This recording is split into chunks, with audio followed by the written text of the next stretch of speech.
السلام عليكم ورحمة الله وبركاته.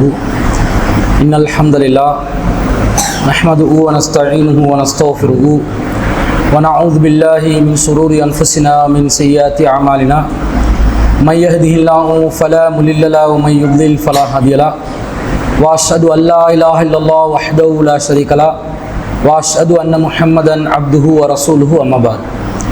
அகிலத்தை படைத்து பரிபாலிக்கக்கூடிய எல்லாம் வல்ல அல்லாஹ்வுக்கே புகழனைத்தும் அல்லாஹ்வின் சத்திய தூதர் இம்முயிரிலும் மேலான கண்மணி நாயகம் ஸல்லல்லாஹு அலைஹி வஸல்லம் அவர்கள் மீதும் அன்னவர்களை பின்பற்றி வாழக்கூடிய அனைத்து முஸ்லிம்கள் மீதும் எல்லாம் வல்ல அல்லாஹ்வின் கருணையும் சாந்தியும் என்னென்னும் நிலவட்டுமாக. அன்பிற்குரிய அல்லாஹ்வின் நல்லடியார்களே, புனிதமிக்க ரமலான் மாதத்திலே இரவு தொழுகையை நிறைவேற்றியவர்களாக நாம் அனைவரும் இந்த இடத்திலே ஒன்று கொள்ளிருக்கிறோம். இந்த ரமலான் மாதம் முழுவதும் இன்ஷா அல்லாஹ் கியாமுல் லைல் தொழுகையை தொடர்ந்து இரவு பயான் நிகழ்ச்சிகளை நாம் நடத்தவிருக்கிறோம். அந்த அடிப்படையிலே முதல் வாரத்திலே என்னுடைய தலைப்பாக நபித்தோழர்களின் தியாக வரலாறு என்ற தலைப்பு தெரிவு செய்யப்பட்டிருக்கிறது. இந்த தலைப்பின் கீழே நபித்தோழர்களுடைய வாழ்க்கையிலே நாம் படிப்பினை பெறுவதற்காக வேண்டியும் நம்முடைய ஈமானை பலப்படுத்திக் கொள்வதற்காகவும் பலவிதமான தியாக வரலாறுகளை நாம் கண்டறிகிறோம். அந்த வரலாறுகளை நாம் சரியான முறையில் வாசித்தால் நம்முடைய வாழ்க்கையிலே எப்படி நபித்தோழர்களுடைய வாழ்க்கையிலே ஒரு ஈமானிய புரட்சி ஏற்பட்டதோ அத்தகைய ஒரு ஈமானிய புரட்சி நம்முடைய வாழ்க்கையிலும் ஏற்படும். நபி தோழர்களுடைய தியாக வரலாற்றை சொல்லும் பொழுது நபித்தோழியர்கள் தியாகம் செய்யாதவர்கள் என்ற கருத்திலே யாரும் நினைத்துவிடக்கூடாது. அன்றைய காலத்தில் வாழ்ந்த நபித்தோழியர்கள் அவர்களுடைய சக்திக்கு மீறி பலவிதமான தியாகங்களையும் செய்திருக்கிறார்கள். ஆனால் பெரும்பாலானவர்கள் நபித்தோழர்கள் களத்திலே களப்பணியிலே இந்த சமூகத்திலே ஏகத்துவத்தை நிலைநிறுத்தும் பணியிலே அவர்கள் மேற்கொண்டிருக்கக்கூடிய தியாக வரலாறுகளை நாம் பார்க்கும் நேரத்தில் இந்த காலகட்டத்திலே வாழக்கூடிய நாங்கள் இந்த மார்க்கத்திற்காக என்னதான் தியாகம் செய்கிறோம் என்று நம்மளை பார்த்து நாமே வெட்கித்தலை குனிகின்ற அளவிற்கு இந்த இஸ்லாத்துக்காக வேண்டி ஓரிரை கொள்கைக்காக வேண்டி பலவிதமான தியாகங்களை செய்திருக்கிறார்கள். அல்லாஹ் தஆலா திருமறை குர்ஆன்ல ஒரு வரலாற்று செய்தியை சொல்வதாக இருந்தார். நாம் வரலாற்று செய்திகளை உண்மையின் அடிப்படையில் தான் சொல்வோம் என்று அல்லாஹ் சொல்கிறான். எதற்காக இந்த வரலாற்று செய்திகள் என்று சொன்னா, உம்முடைய உள்ளத்தை உறுதிப்படுத்துவதற்காக வேண்டி, பலப்படுத்துவதற்காக வேண்டி நபிமார்களுடைய வரலாற்று செய்தியினூடாக நபி ஸல்லல்லாஹு அலைஹி வஸல்லம் அவர்களுடைய உள்ளத்தை அல்லாஹ் பலப்படுத்த நினைக்கிறான். நபி தோழர்களுடைய வரலாற்று செய்திகளை நாம் படிக்கின்ற நேரத்தில் நம்முடைய உள்ளத்தையும் நாம் பலப்படுத்திக் கொள்ளலாம். நபிமார்களுடைய வரலாற்றிலும் நமக்கு உள்ளத்தை பலப்படுத்திக் கொள்ளலாம். நபி தோழர்களுடைய அந்த தியாக வரலாற்றை நாம் படிக்கின்ற நேரத்திலும் நாம் நம்முடைய உள்ளத்தை பலப்படுத்திக் கொள்ளலாம். அந்த அடிப்படையிலே இன்றைய தினம் இஸ்லாமிய வரலாற்றிலே மிக முக்கியமான இடத்தை பிடித்திருக்கக்கூடிய பல சந்தர்ப்பங்களில் இந்த நபித்தோழரை பற்றி கண்டிப்பாக நாங்கள் அலசி ஆராய வேண்டும், அவருடைய வாழ்க்கை வரலாற்றை படிக்க வேண்டும் என்று நான் பல தடவைகள் கூறியிருக்கிறேன். அத்தகைய ஒரு சிறப்பான வரலாற்றிலே இடம் பிடித்திருக்கக்கூடிய ஒரு நபித்தோழர் தான் சஅத் இப்னு முஆத் ரலியல்லாஹு அன்ஹு அவர்கள். இந்த சஅத் இப்னு முஆத் ரலியல்லாஹு அன்ஹு அவர்கள் மதீனா வாசியாக இருந்தார். மதீனா வாசி என்றால் உங்களுக்கு தெரியும், அவர் அன்சாரிகள்ல ஒருவர். மதீனாவிலே ரசூல் ஸல்லல்லாஹு அலைஹி வஸல்லம் இஸ்லாத்தை கொண்டு போய் சேர்ப்பதற்கு முன்பதாக இரண்டு குழுக்கள் அல்லது இரண்டுக்கு மேற்பட்ட பல கிளையினராக கோத்திரங்களாக பிரிந்திருந்தார்கள். பிரதானமான இரண்டு கோத்திரங்களாக அவுஸ் ஹஸ்ரஜ் என்று சொல்லக்கூடிய இரண்டு கோத்திரர்கள் இருந்தார்கள், கிளையினர்கள். அந்த இரண்டு சாராருக்கும் பலவிதமான கருத்து மோதல்கள், பிளவுபட்ட நிலையில், முரண்பட்ட நிலையில் சண்டை சச்சரவுகள் எல்லாம் இருக்கத்தான் செய்தது. அல்லாஹ் தஆலாவே திருக்குர்ஆன்ல சொல்றான், ஃபஸ்குரு நிஅமத்தல்லாஹி அலைக்கும், உங்களுக்கு அல்லாஹ் செய்த அருட்கொடைகளை நீங்கள் எண்ணி பாருங்கள். வகுந்தும் அலா ஸஃபா ஹுஃபரத்தின் மினன்னார், நீங்கள் நரகத்தில் விளிம்பில் இருந்தீர்கள். ஃபஅன்கதகும் மின்ஹா, அல்லாஹ் தான் அதிலிருந்து உங்களை காப்பாற்றினான். அப்ப நரகத்துல விளிம்பில் இருக்கிற அளவுக்கு ஹவுஸ் குலத்தாரும் ஹஸ்ரஜ் குலத்தாரும் சண்டை சச்சரவுகளில் மூழ்கி இருந்தார்கள். அந்த ரெண்டு கிளையினரையும் அல்லாஹ் தஆலா ஒற்றுமைப்படுத்தி ஃபஅல்லஃப பைன குலூபிக்கும், உங்களுடைய உள்ளத்திலே அல்லாஹ் தான் இணக்கத்தை ஏற்படுத்தினான். இந்த இணக்கம் ஒற்றுமை என்பது அல்லாஹ் ஏற்படுத்தக்கூடியது. அது அல்லாஹ் ஏற்படுத்தி ஃபஅஸ்பஅதும் பினிஅமதி இஹ்வானா, என்னுடைய அருளின் காரணமாக நீங்கள் உடன் பிறந்த சகோதரர்களை போன்று மாறிவிட்டீர்கள் என்று அல்லாஹ் சிலாகித்து பேசுகிறார். இந்த இரண்டு கிளையினரில் மிக முக்கியமான பேசப்பட வேண்டிய இன்றைய தலைப்பாக நாம் எடுத்திருக்கக்கூடிய சஅத் இப்னு முஆத் ரலியல்லாஹு அன்ஹு அவர்கள் ஹவுஸ் என்று சொல்லக்கூடிய கிளையின் தலைவராக இருந்தார். ஹவுஸ் குலத்தாரின் தலைவராக இருந்தார்.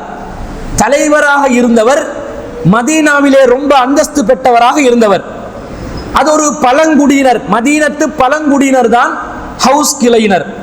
அவர்கள் அப்துல் ஹஷஸ் குலத்தினரின் ஒரு குலத்தினராக இருந்தவர்கள். ரொம்ப முக்கியமான ஒரு குலமாக இருந்தது.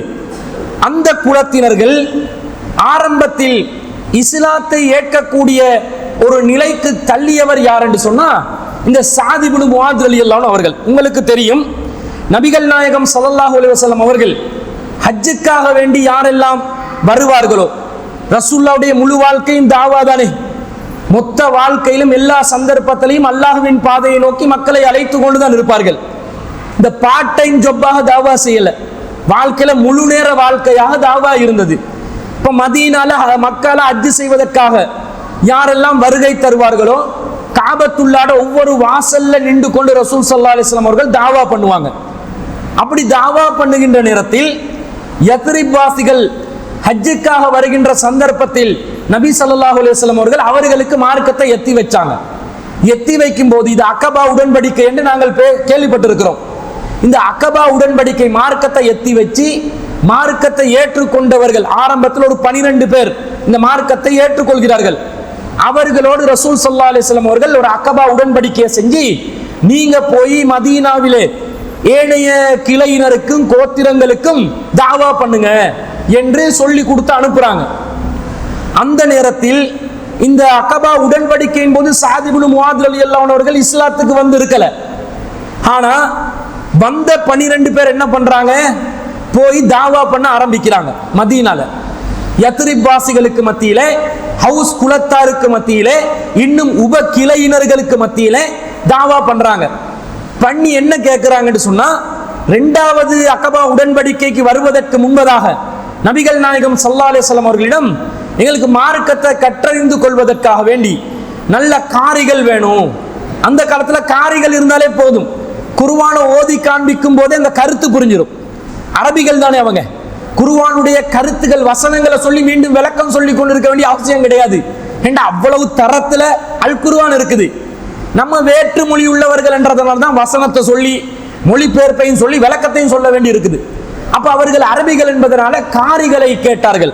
அப்ப ரசூல் ஸல்லல்லாஹு அலைஹி வஸல்லம் ஆரம்பத்திலே புகாரில 3924வது செய்தியில அவ்வலு மன் கதிம அலைனா முஸ்அப் இப்னு உமைர், முஸ்அப் இப்னு உமைர் ரலியல்லாஹு அன்ஹு அவர்கள் தான் ரசூல் அனுப்புறாங்க. மதீனாக்கு போங்க, யத்ரிப் வாசிகளுக்கு போய் மார்க்கத்தை கற்றுக் கொடுங்க.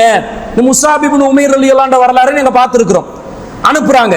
வப்னு உம்மி மக்தூம், இரண்டாவதா ரசூலா யார் அனுப்புறாங்க, இப்னு உம்மி மக்தூம் என்று இருப்பாரு, அப்துல்லா இப்னு உம்மி மக்தூம் ரலியல்லாஹு அன்ஹு அவர்கள், கண் விளங்காத நபி தோழர், அவர் அனுப்புறாங்க. அவரும் நல்ல ஒரு காரி, அவரையும் அனுப்பி தாவா பண்ண வைக்கிறாங்க. முஸ்அப் இப்னு உமைர் ரலியல்லாஹு அன்ஹு அவர்கள் மதீனாவுக்கு வந்து அங்கே உள்ள அக்கபா உடன்படிக்கையில யாரெல்லாம் இணக்கம் தெரிவித்தார்களோ அவர்களோடு சேர்ந்து கொண்டு தாவா பண்றாங்க.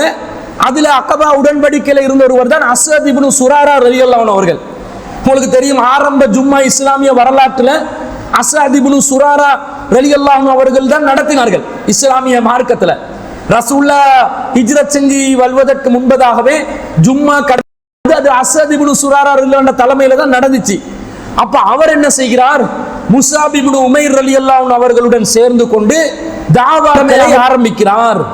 எல்லாரும் தாவா வெறி பிடித்தவர்களாகத்தான் இருந்தார்கள். ஓய்வு எடுத்துக் கொண்டு இருக்கல இந்த மார்க்கத்துல.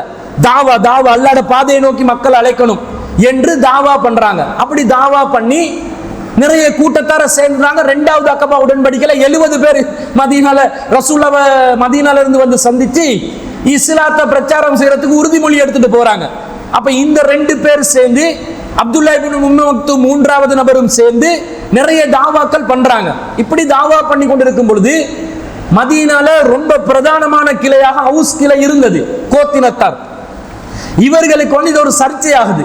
இது எப்படி இவங்க தாவா பண்ணலாம், இப்படி தாவா பண்ண நம்முடைய ஆக்கள் எல்லாம் கொஞ்சம் கொஞ்சமாக குறைந்து விட்டு சென்று விடுவார்களே என்று சொல்லி அந்த ஹவுஸ் குலத்தினருக்கு ஒரு சர்ச்சை ஏற்படுகிறது. அந்த சர்ச்சையின் காரணமாக சாத் இப்னு முஆத் ரலியல்லாஹு அவர்கள் உஸைத் இப்னு ஹுலைர் என்று சொல்லக்கூடிய ஒரு நபித்தோழர், இவரும் பிறகு அந்த ஹவுஸ் குலத்துல இவர் 2ஆம் தரத்தில் இருந்த தலைவர்.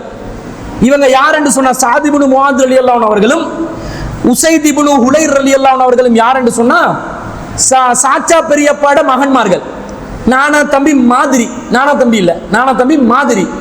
அப்ப இப்படி இருந்தவங்க இவங்க பேசிக்கொள்றாங்க, நம்முடைய கிளையினர் எல்லாம் இந்த இஸ்லாத்தை ஏற்றுக்கொண்டு நிறைய பரவுதே, இதை தடுக்கணுமே, நாங்க வழி பண்ணணுமே என்று சொல்லி யோசித்து விட்டு இது யாரு பண்றா, இந்த தாவாவை யாரு பண்றான்னு ஆளை இனம் காண்றாங்க.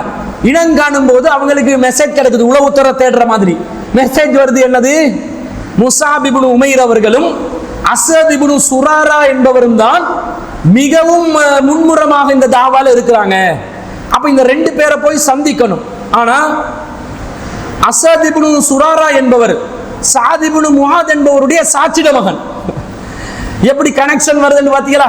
நாங்க கூட ஒரு ஊர்ல தாவா பண்ண போறதா இருந்தா ஒரு கிளை இருக்குதான்னு கேட்போம். ஏன் அந்த ஊர்ல போய் தாவா பண்ணுவதற்கு, களம் அமைப்பதற்கு நமக்கு தொடர்பு ஏற்படுத்த அந்த ஊருக்காரன் இருக்கிற வந்தான் வருத்தான் வேலை பார்க்கிறான்னு துரத்தி விடுவாங்க. வெளியூர்ல இருந்து நம்ம ஊர்ல சண்டை பிடிக்கிறான் அப்படி என்றுவாங்க. ஒரு காலத்துல கிட்டத்தட்ட ஒரு 12 வருடங்களுக்கு முன்பதாக பேருவலையில ஒரு வீட்டுல நாங்க தாவா பண்றோம். தாவா பண்ணும்போது கல்லடி எல்லாம் விழுது வீட்டுக்கு. பழைய ஒரு ஏகத்துவ சகோதரருடைய வீட்டுல தான் நடக்குது தாவா. கல்லடி விழுது. விழுந்த உடனே நாங்க அசையல. என்ன செஞ்சோம்? புகார் செய்கிறோம். போலீஸ் நிலையத்துல புகார் செய்து இந்த பிரச்சனையை தீர்க்கணும், எவன் சட்டத்தை கையில் எடுக்கிறானோ அவனுக்கு நீங்க தண்டனை கொடுக்கணும் என்று சொல்லி நாங்க நிக்கிறோம். என்ன பண்றான் போலீஸ்காரன்? நீதிமன்றத்துக்கு போடுறான். நீதிமன்றத்துல எதிர்த்தரப்பு வக்கீலும் போலீஸ் தரப்பும் எடுத்து வச்ச வாதம் என்ன தெரியுமா? இவர்கள் வெளியூர்காரர்கள். எப்ப சொல்றான்னு பாருங்க, 21ஆம் நூற்றாண்டுல சொல்றான். சட்டத்தின் ஆதிக்கம் மேலோங்குகின்ற காலத்துல சொல்றான். சட்டத்துல ஒரு லீகல் ப்ரொசீடியர் ஒன்று இருக்குது, அதை மீறி யாருக்கும் போக முடியாதுன்னு இருக்குது. அந்த காலகட்டத்துல சொல்றான். அப்ப நம்ம தரப்புல இருந்து நம்ம தரப்பு சட்டத்தரணிகள் என்ன வாதம் வச்சாங்க? இலங்கை அரசியல் சாசனத்துல எங்கேயும் செல்வதற்கு, ஒரு இலங்கை குடிமகன் எங்கேயும் செல்வதற்கு, இலங்கை நாட்டிலே எந்த இடத்திற்கும் செல்வதற்கும் வருவதற்கும் அடிப்படை சுதந்திரம் வழங்கப்பட்டிருக்கிறார்கள் என்ற சட்டத்தில் உள்ள உறுப்புரையை எடுத்து காட்டி அதை ஜட்ஜுக்கு கன்வின்ஸ் பண்ண வச்சு நமக்கு மார்க்கம் சொல்ற அதிகாரம் இருக்குது என்று அதிகாரத்தை பெற்ற நிலையில் பிறகு ஒரு மர்கஸை உருவாக்கணும். இப்படி இந்த காலத்தில் இருக்குதுன்னு அந்த காலத்துல யோசிச்சு பாருங்க எப்படி கஷ்டமா இருக்கும். அதனாலதான் அஸத் இப்னு சுராரா என்பவர் அந்த ஊருக்காரர் தாவா பண்ணணும் என்னும் போது அவருக்கு சம உரிமை இருக்கிறது, கருத்து சுதந்திரம் இருக்கிறது. அப்ப இப்ப சாத் இப்னு முஆத் தான் ஹவுஸ் குலத்தார்ல தலைவரா இருக்கிறாரு. அவருக்கு நேரடியா தன்னுடைய சாட்சிட மகனோட போயிட்டு சண்டை பிடிக்க முடியாது, உறவு தானே என்னென்றாலும் நிக்குமே. அதனால இவர் சொல்கிறார், உஸைத் இப்னு ஹுலைரிடம் சொல்கிறார், நீங்க போய் அவரை கொஞ்சம் பேசி தடுத்து நிறுத்துங்க, இது சரிப்பட்டு வராது, நான் ரொம்ப நெருக்கமா இருக்கிறேன், நீங்க கொஞ்சம் போயிட்டு பேசினா அது பிரச்சனை வராது, அவருக்கும் தூரத்துக்கு சொந்தம் தான், நீங்க கொஞ்சம் போய் பேசுங்கன்றாங்க. இவர் சரி என்று போறாரு. முஸாப் இப்னு உமைர் அவர்களும் அஸத் இப்னு சுராரா அவர்கள் இருக்கக்கூடிய அந்த இடத்துக்கு போய் அப்படி ஈட்டியோண்டு எடுத்துக்கொண்டு போறாரு. என்ன வந்திருக்கிறீங்க, என்ன பண்றீங்க, நம்ம ஊருக்காரங்கள் எல்லாம் மார்க்கத்தை விட்டு மாத்துறீங்க, வேற கொள்கையை படிச்சு கொடுக்குறீங்க, இது சரிப்பட்டு வராதே என்று சொல்லி எச்சரிக்கை விடுக்கிறார். அப்ப முஸாப் இப்னு உமைர் அவர்களும் அஸத் இப்னு சுராரா அவர்களும் ரொம்ப அமைதியாக பொறுமையாக இருக்கிறாங்க. இருந்து என்ன சொல்றாங்க தெரியுமா? நாங்கள் என்ன சொல்கிறோம் என்பதை கொஞ்சம் உட்கார்ந்து கேளுங்க, சண்டைக்கு போகல, எதிர்த்து நிக்கல, கராரா நடக்கல, மார்க்கத்துல உறுதி என்ற பேர்ல கராரா நடந்து கொள்வாங்க, அப்படி செய்யாம நாங்க சொல்றத கொஞ்சம் கேளுங்க, நாங்க என்ன சொல்றோம் பாருங்க. மார்க்க விளக்கங்களை முஸாப் இப்னு உமைர் ரலியல்லாஹு அன்ஹு அவர்கள் ஒரு காரியா வேற இருந்தாரு, மார்க்கத்தை நல்ல படிச்சவரா வேற இருந்தாரு, அவர் அடுக்கடுக்கான வசனங்களை போட்டு அழகான ஆதாரங்களோடு உதாரணங்களோடும் விளங்கப்படுத்தும் பொழுது லா இலாஹ இல்லல்லா என்ற அந்த கலிமாவுடைய தாக்கம், ஏகத்துவத்தின் அந்த தாக்கம் உசைத் இப்னு ஹுலைருடைய உள்ளத்திலே குடி நிற்கிறது. முகத்துல மாற்றம் தெரியுது. அவரு கேட்கிறாரு, இது நல்ல ஒரு கொள்கையா இருக்குது, இதை நாங்க ஏற்றுக்கொள்ளலாம் தானே, இதுல என்ன பிரச்சனை இருக்குது என்று அவர் மாறிடுறாரு. அவருடைய முகத்துல மாற்றம் விளங்குது. என்ன காரணம் தெரியுமா? இந்த அவுஸ் குலத்தார் யூதர்களுடைய ஒரு கிளையினராக வந்தவர்கள்.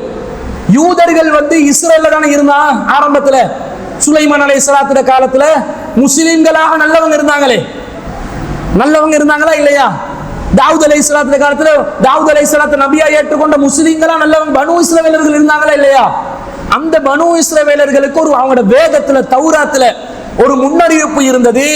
இறுதி தூதர் அரபு தீபகற்பத்தில் தான் அவர் வருவார் என்ற முன்னறிவிப்பு இருந்துச்சு.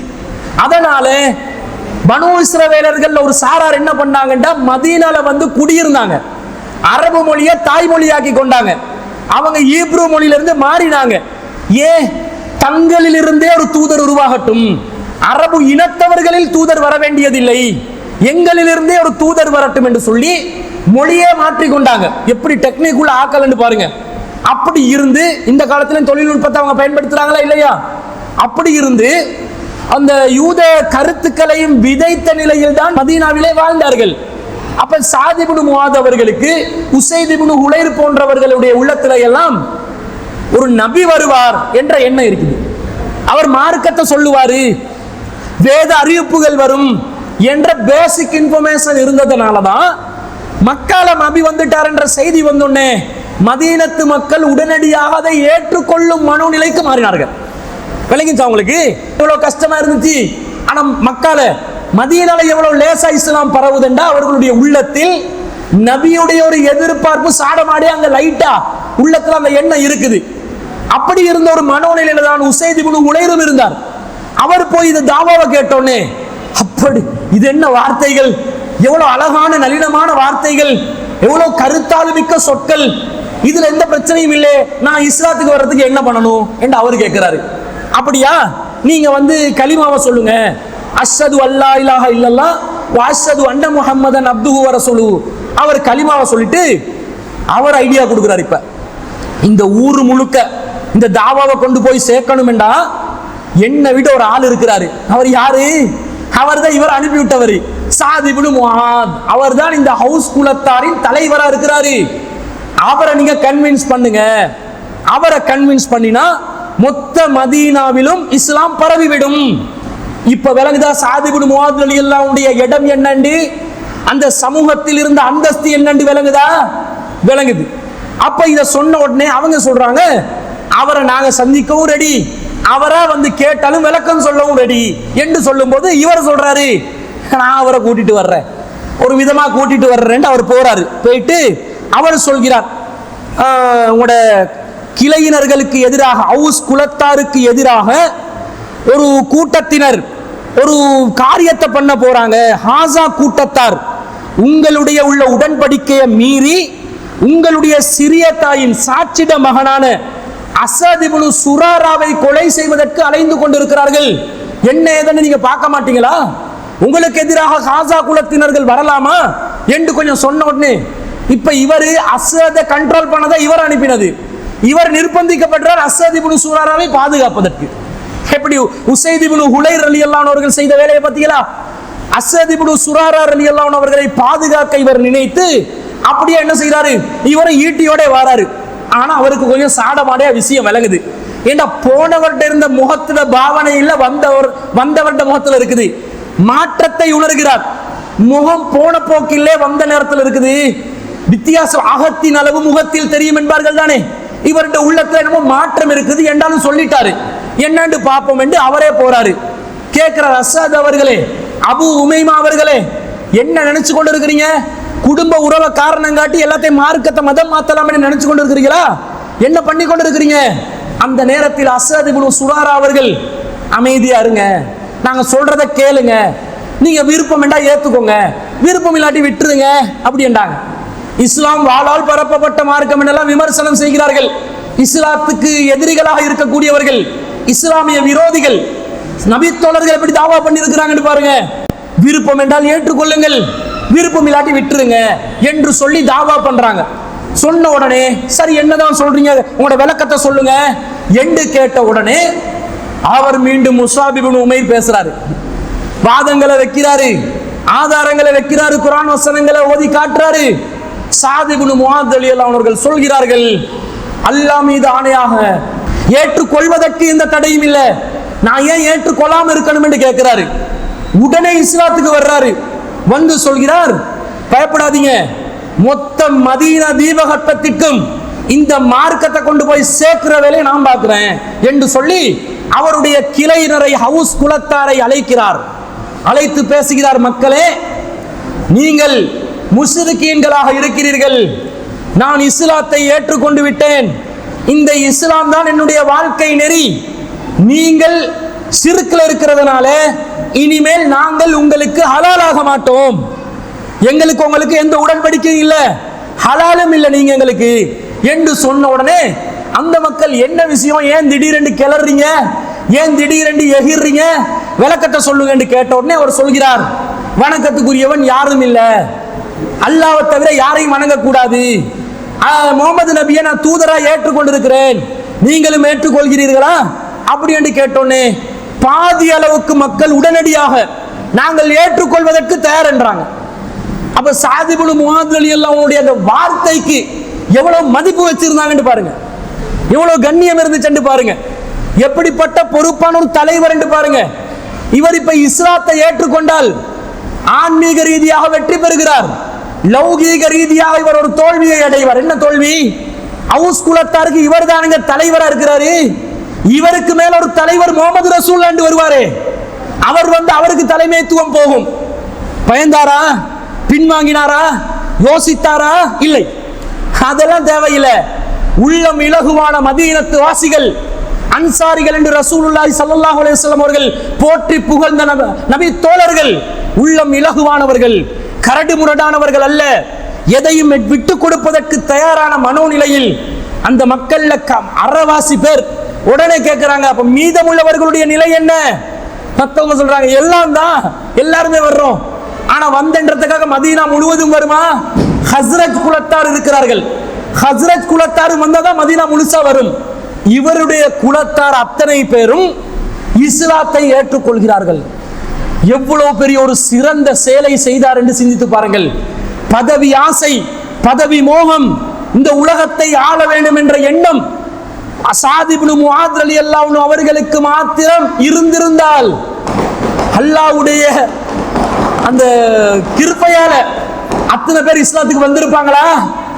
இருக்க மாட்டாங்க. அல்லாஹ்வுடைய அருள் அவருடைய உள்ளத்துல இறங்குதா இல்லையா? இறங்குது. இந்த அடிப்படையில் அவர் மட்டும் இஸ்லாத்துக்கு வராமல் தன்னை நம்பி இருக்கக்கூடிய மொத்த குடிமக்களையும் இஸ்லாத்தை நோக்கி அழைத்த ஒரு மாபெரும் தியாகியாக சஅத் இப்னு முஆத் ரலியல்லாஹு அன்ஹு அவர்கள் இருக்கிறார்கள், இருந்திருக்கிறார்கள். எப்பயாவது அவங்களுக்காக துஆ செய்றோமா? அவங்களுக்காக பிரார்த்தனை பண்றோமா? அந்த நபி தோழர்களுக்கு மறுமையில நீ விசாலமான இடத்தை குடியா எப்பயாவது கேட்கிறோமா? பேரை சொல்லி சொல்லி கேட்கணும். அவ்வளவு தியாகம். நபி ஸல்லல்லாஹு அலைஹி வஸல்லம் அவர்கள் இந்த சிறப்பின் காரணமாக சஅத் இப்னு முஆத் ரலியல்லாஹு அன்ஹு என்ன மாதிரி சொல்றாங்க தெரியுமா? ஒரு முறை இது புகாரியில 2616வது செய்தியாக வருகிறது.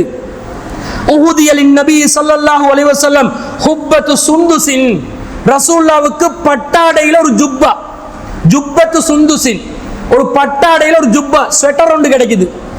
வகான யன்ஹா அனில் ஹரீரி, ஆனா ரசூலுல்லாஹ் பட்டாடையை தடை செய்திருக்கிறார்கள். ஃபஅஜிபன் நாசு மின்ஹா, ஆனா அந்த பட்டாடையை தொட்டு பார்த்த நபி தோழர்கள் எல்லாம் ஆச்சரியப்படுகிறார்கள். என்ன மாதிரி ரகத்துல இருக்குது, என்ன மாதிரி தரத்துல இருக்குது. ஒரு காட்டன் ஷர்ட்டா 20,000 ரூபாய்க்கு இருக்குது, 1 லட்சம் ரூபாய்க்கு இருக்குது, 5 லட்சம் ரூபாய்க்கு இருக்குது. இப்ப ஜனாதிபதி என்ன ஷர்ட் போடுறான்னு எல்லாம் தேடி அலைகிறாங்க இல்லையா? எத்தனை லட்சம் ரூபாய் ஷர்ட்டை போடுறாண்டு ஒவ்வொரு குவாலிட்டியில இருக்குது. இதுல தரத்தை பார்த்த உடனே ரொம்ப பெரிய தரமா இருக்குது அப்படின்றாங்க. இதே சஹீஹ் புகாரில 3802வது ஹதீஸ்ல ஃபஜஅல அஸ்ஹாபுஹு யமஸ்ஸூனஹா, அந்த புடவையை நபி தோழர்கள் தடவினார்கள். வயஅஜபூன மின் லீனிஹா, அதனுடைய மென்மையை பார்த்து வியப்படைந்தார்கள். இப்படியும் சாஃப்டா இருக்குமா, சில்க் சாஃப்டா இருக்குமா, இப்படியும் மென்மையாக இருக்குமா என்று ஆச்சரியப்பட்டார்கள். அந்த நேரத்தில் நபிகள் நாயகம் ஸல்லல்லாஹு அலைஹி வஸல்லம் அவர்கள் ஒரு அற்புதமான வார்த்தையை சொன்னார்கள். என்ன வார்த்தை தெரியுமா? வல்லதி நஃப்சு முஹம்மதின் பியதிஹி, முஹம்மதுடைய உயிர் எவன் கைவசத்தில் இருக்கிறதோ அந்த இறைவன் மீது சத்தியமாக, லமனாதிலு ஸஅத் இப்னு முஆதின் ஃபில் ஜன்னதி, சொர்க்கத்திலே கிடைக்கக்கூடிய கைக்குட்டை, ஹேங்கர்சீஃப், ஸஅத் இப்னு முஆத் ரலியல்லாஹு அன்ஹு அவர்களுக்கு சொர்க்கத்திலே கிடைக்கக்கூடிய கைக்குட்டை ஹேங்கர்சீஃப் என்பது லேன்ஸ் வண்டுமே இந்த பட்டாடையை விட மிக மிக சிறந்ததாக இருக்கும் என்றாங்க. பட்டாடை அது குவாலிட்டி கூடின ஒரு பட்டாடை, அது ஸஅத் இப்னு முஆதுக்கு சொர்க்கத்துல கைக்குட்டையாத்தான் இருக்கும். அவ்வளவு பெருமதியான ஒரு இடத்துல சொர்க்கத்துல ஸஅத் இப்னு முஆத் அவர்கள் இருப்பார்கள் என்று சொன்னாங்க. என்ன அர்த்தம்? ஸஅத் இப்னு முஆத் அவர்கள் சொர்க்கவாசி என்று ஆயிட்டாங்க. சொர்க்கவாசி என்ற அந்த தகுதியை ஏன் பெற்றார்கள் என்று விளங்குதா? அவருடைய தாவா உழைப்பு, அவருடைய மார்க்கத்திற்கான தியாகம், சொர்க்கத்தில நற்செய்தி பெற்றவராக இந்த உலகத்திலேயே ரசூல் ஸல்லல்லாஹு அலைஹி வஸல்லம் அவர்கள் சொல்லிவிட்டு அவருக்கு ஹேங்கர்சீஃபா கைக்குட்டையாக பட்டாடைகளை வைத்துக் கொண்டு மகிழ்ச்சியுடன் சொர்க்கத்தில் இருப்பார். சொர்க்கத்தில் எங்களுக்கு பட்டாடை ஹலால், நல்ல பட்டு பட்டா போட்டு டிசைனா வாழ வேண்டியது சொர்க்கத்துல. அப்படிப்பட்ட ஒரு நிலையில ஸஅத் இப்னு முஆத் இருப்பார்கள் என்று நபி ஸல்லல்லாஹு அலைஹி வஸல்லம் அவர்கள் சொல்கிறார்கள். இன்னும் சொல்ல போனால் ரசூல் ஸல்லல்லாஹு அலைஹி வஸல்லம் அவர்கள் தன்னுடைய நாவினால் ஒரு சிறந்த மனிதர் என்றும் உங்களுடைய தலைவர் என்றும் அந்த சமூக அந்தஸ்தை கொடுக்கிறாங்க ரசூலுல்லாஹ். ஒவ்வொரு சமூகத்திலும் ஒவ்வொருத்தருக்கு ஒரு அந்தஸ்து இருக்குமே, அந்த அந்தஸ்தை கொடுத்து பாராட்டி பேசிய ஒரு நபி தோழராக ஸஅத் இப்னு முஆத் ரலியல்லாஹு அன்ஹு அவர்கள் இருந்தார்கள். பனூ குரைலா யூத மக்களோட கைபர்ல ஒரு உடன்படிக்கை கைபர்ல நடக்குது. அந்த உடன்படிக்கை நடப்பதற்காக ஒப்பந்தத்துக்கு விதிகளை எழுதணும், நிபந்தனைகளை போடணும். அந்த நிபந்தனை போடுற உரிமையை நபி ஸல்லல்லாஹு அலைஹி வஸல்லம் யாருக்கு கொடுக்குறாங்க? ஸஅத் இப்னு முஆத் ரலியல்லாஹு அன்ஹு தான் கொடுக்குறாங்க. அவர் வரும் வரைக்கும் ரசூல் ஸல்லல்லாஹு அலைஹி வஸல்லம் வெயிட் பண்றாங்க. பாருங்க, அல்லாஹ்வின் தூதரே வெயிட் பண்றாங்க. இன்னொரு நபி தோழர் வர காட்டணும், வெயிட் பண்ணிட்டு இருக்கிறாங்க. கைபர் வாசிகளுக்கு சொல்றாங்க, நீங்க இப்ப சிக்கிட்டீங்க, உங்களை முற்றுகை இட்டுட்டோம், உங்களுக்கு எல்லாம் இப்ப போர் செய்ய இயலாது, உங்களை கைதிகளாக ஆக்கிட்டோம். ஆனா கைபர் வாசிகள், நீங்கள் ஸஅத் இப்னு முஆத் அவர்களும் யூத அந்த பரம்பரையில வந்தவர் என்று சொன்னா இல்லையா? கைபர் வாசிகள், நீங்கள் யூதர்களாக இருக்கிறீர்கள், உங்களுக்கு என்ன நிபந்தனை போடணும் என்று ஸஅத் இப்னு முஆத் வந்து சொல்லட்டும். இது மார்க்க நிபந்தனை அல்ல. மார்க்க நிபந்தனையாக இருந்தால் அல்லாஹ்வின் தூதர் ஸல்லல்லாஹு அலைஹி வஸல்லம் போடுவாங்க. இது உலகத்தின் நிபந்தனை என்பதனால அந்த ஊர்வாசி தலைவராக மதித்து ரசூலுல்லாஹ் கொடுக்குறாங்க. அந்த நேரத்தில் நஸல அஹ்லு குரைலத அலா ஹுக்மி ஸஅத் இப்னு முஆத். சரி, அப்ப நாங்க சரண்டர் ஆகிறோம் ஸஅத் இப்னு முஆதுடைய ஹுக்குமுக்காக வேண்டி, அவருடைய தீர்ப்புக்காக வேண்டி நாங்கள் வெயிட் பண்ணிட்டு இருக்கிறோம் என்று சொல்றாங்க. ஃபஅர்ஸல நபியு ஸல்லல்லாஹு அலைஹி வஸல்லம் இலா ஸஅதின் ஃபஅதா அலா ஹிமாரின். ஸஅத் அவர்களை அழைத்து வாருங்கள் என்று ரசூலுல்லாஹ் சொல்ல, அவர் ஒரு கழுதையின் மீது அமர்ந்தவராக அந்த இடத்தை நோக்கி வருகிறார். ஃபலம்மா தனால் மினல் மஸ்ஜிதி, பள்ளிவாசலுக்கு நெருங்குகின்ற நேரத்தில் காலலில் அன்சார், ரசூலுல்லாஹ் அன்சார் தோழர்களுக்கு சொல்கிறார்கள், கூமு இலா சய்யிதிக்கும், உங்களுடைய தலைவருக்காக வேண்டி நீங்கள் எழுந்து செல்லுங்கள். அவ் ஹைரிக்கும், அல்லது உங்களில் சிறந்த மனிதருக்காக வேண்டி எழுந்து செல்லுங்கள். வாரவர வந்து மரியாதை நிமித்தமாக எழும்பி நின்று கௌரவிப்பதற்காக அல்ல. அந்த நேரத்தில் ஸஅத் இப்னு முஆத் அவர்கள் ஒரு உபாதையான நிலையில் இருந்தார். அது என்னன்றதை நான் சொல்றேன். அவரை வந்து அந்த கழுதையிலிருந்து இறக்குறதுக்கும் வாகனத்திலிருந்து இறக்குறதுக்கும் சபைக்கு கொண்டு வர்றதுக்கும் நபி தோழர்கள் தேவைப்பட்டார்கள்.